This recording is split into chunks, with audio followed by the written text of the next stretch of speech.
Alrighty, so just finished up with tuning a really nice Fazioli 228.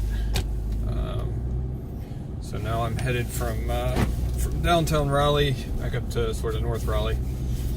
I'm gonna tune some sort of a Kawhi Grand. It's got some age on it, it looks like. But the Fazioli, boy, it's what a nice piano. What a nice piano that is. It's a joy to tune, and you know, the voicing is holding really well on it. I did a little bit of voicing when I got here. It was a little bright for his liking. I think especially since he was coming from a pretty mellow Steinway and then going to the Fazioli, which is sort of inherently a brighter sounding piano anyway. And his Steinway was really on the mellower end of the spectrum. So I didn't do too much aggressive needling to the Fazioli because while I wanted him to be comfortable with it, I also wanted him to get used to the sort of different tone and more dynamic range that the Fazioli has, and the articulation. If you voice a Fazioli down too much, you really you rob it of its articulation. You really just don't want a big muted sounding instrument. So I did a little bit of shoulder needling on it just to sort of open it up and give it a little bit more roundness for him. And there was a little bit of noise on the top of the hammer that I sort of took out. But the voicing now has kind of come back up just a little bit, and it's just about perfect. It's just right in that pocket where it's got good brightness and articulation, but it's not noisy or harsh. It's just a sweet piano. And it held tune really, really well. There wasn't a whole lot to do. I mean, there was a couple of little things in the temperament, and then a few unisons, and then a few notes in the treble, and the bass was a little flat of everything else. But overall, considering the weather change we've had, it did really well, and that's pretty typical of Faziolis. They tend to be really, really stable. Once you get them set, they really hold tune very, very well. So anyway, that was it's a fun way to start the morning. And I also met another lady.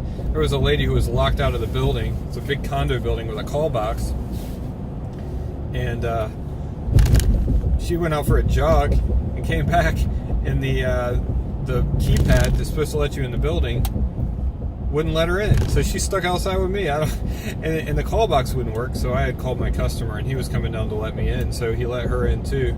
But of course, we were going up the elevator, and I said, I'm here because I'm tuning this gentleman's piano. And she said, oh, I need a piano tuner. And so I gave her my information. So, that's how the piano tuning business, that's how you grow. It's just word of mouth and stuff like that. It's also the reason why piano tuners can never retire. It doesn't matter where you move. People will always ask you, what'd you do for a living?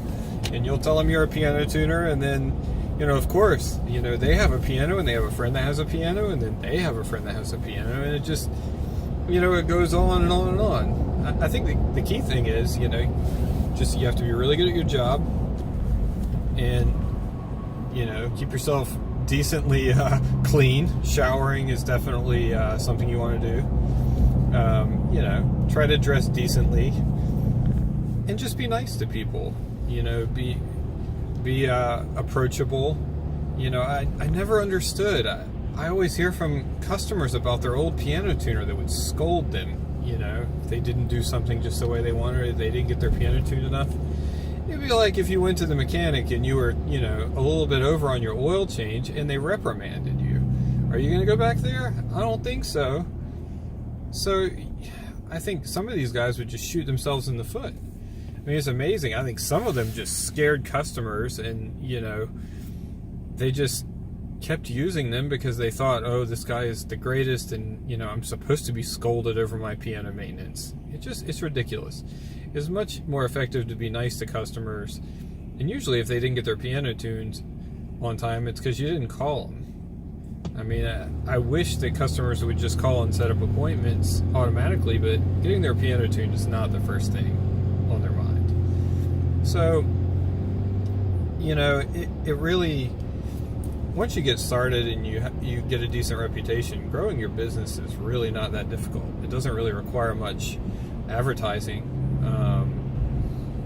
And I think that being a piano tuner is it's a really great job. It's fairly low stress, except for all the paying your taxes and dealing with the government. That part's not low stress. But, you know, the actual work, I think it's relaxing. You know, I mean, there's some physical exertion, you know, with tuning pianos, more than people would think.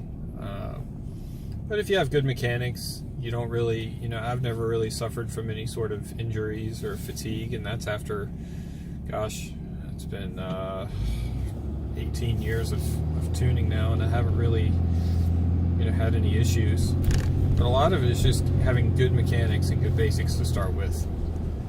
So, you know, I'm pretty fortunate. So anyway, I'll keep this video short.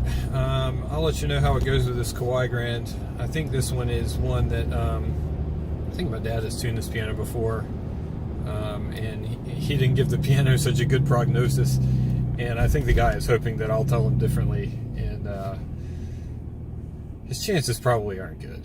I mean, usually me and my dad are pretty much in line in terms of what what a piano needs.